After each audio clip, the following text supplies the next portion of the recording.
time to time to ensure that you capture and enjoy each and every maneuver.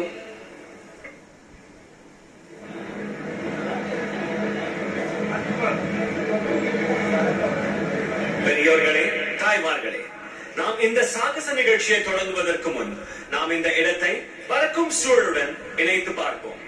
கிழக்கு திசையில் விரிவான மற்றும் அழகான மரீனா கடற்கரையை எதிர்கொண்டு நாம் அமர்ந்திருக்கிறோம்.